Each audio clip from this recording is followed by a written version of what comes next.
नमस्कार, मी आहे रिंकू आणि तुम्ही पाहत आहात नागपूर समय मराठी बुलेटिन। आजच्या विशेष बुलेटिनमध्ये आपलं मनपूर्वक स्वागत। राज्यातील आणि आपल्या परिसरातील महत्त्वाच्या घडामोडी, राजकारण, समाज, आरोग्य, संस्कृती क्षेत्रातील ठळक बातम्यांचा वेध आपण घेणार आहोत। तर चला करूया सुरुवात आजच्या महत्त्वाच्या बातम्यांसोबत। गोंदिया जिल्ह्यातील भादुटोला येथील जंगलामध्ये अवैध मुरुम उत्खनन थांबवण्यासाठी गेलेले वनपरिक्षेत्र अधिकारी दिलीप कौशिक यांच्यावर जीवघातक हल्ला झालाय। आरोपींनी थेट जेसीबी मशीन चढवण्याचा प्रयत्न केला, परंतु अधिकारी कौशिक यांनी हार न मानता जवळपास 15 ते 20 किलोमीटर पर्यंत पाठलाग करत फिल्मी शैलीत ही जेसीबी मशीन ताब्यात घेतली। ही घटना वन विभागाच्या राखीव क्षेत्रातील गट क्रमांक 925 मध्ये घडली, जिथे झाडं झुडपं हटवून बेकायदेशीरपणे मुरुम उत्खनन सुरू होतं। जेव्हा अधिकारी यांनी चौकशी सुरू केली त्यावेळी चालक आणि एका व्यक्तीने शिवीगाळ करत पळ काढला। या प्रकरणी जेसीबी चालक दिनेश महारवाडे आणि मालक कृष्णा फुंडे यांच्या विरुद्ध वनगुन्हा दाखल करण्यात आला आहे। पोलीस आणि वन विभागाची संयुक्त कारवाई सुरू असून लवकरच आरोपींच्या अटकेची शक्यता वर्तवली जात आहे। अकोल्यातल्या कृषीनगर भागात गुरुवारी रात्री 2 टोळ्यांमध्ये भीषण गँगवॉर झालाय। तलवारी, लोखंडी रॉड आणि गोळ्यांसह चाललेली झटापट एवढी भयंकर होती की परिसरात दहशतीचं वातावरण निर्माण झालं। या गँगवॉरमध्ये 8 जण गंभीर जखमी झाले आहेत। या घटनेनंतर अकोला पोलिसांनी तात्काळ आणि कठोर पावले उचलली। सिव्हिल लाईन्स पोलिसांनी 8 आरोपींना अटक करून त्यांना 4 दिवसांची पोलीस कोठडी मिळवली आहे। या प्रकरणात सर्वाधिक चर्चेत राहिला तो आरोपीचा रोड शो। पोलिसांनी आरोपींना घटनास्थळी आणून कडक बंदोबस्तात परिसरात फिरवलं। गुंडांना नागरिकांसमोर गुडघ्यावर बसून माफी मागायला लावण्यात आली। काही आरोपी रडत पुन्हा गुन्हा न करण्याची विनंती करताना दिसले।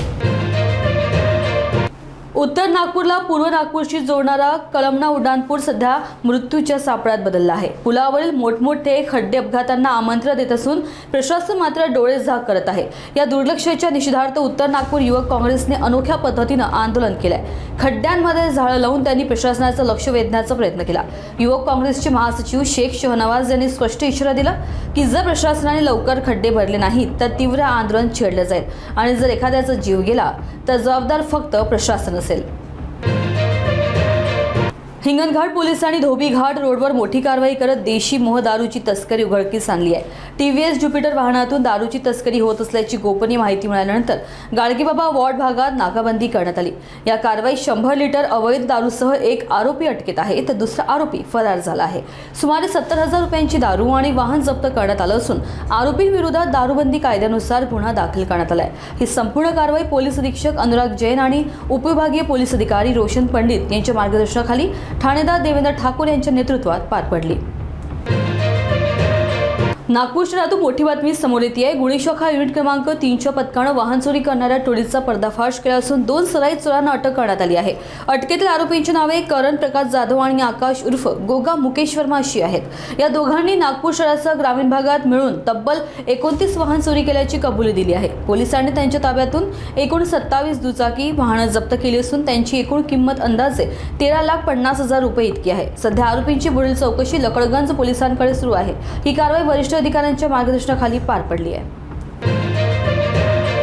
तर आजच्या मराठी बुलेटिनमध्ये इतकंच। महाराष्ट्रातील प्रत्येक महत्त्वाची आणि विश्वसनीय बातमी सर्वात आधी जाणून घेण्यासाठी जोडलेले रहा नागपूर समय न्यूज सोबत।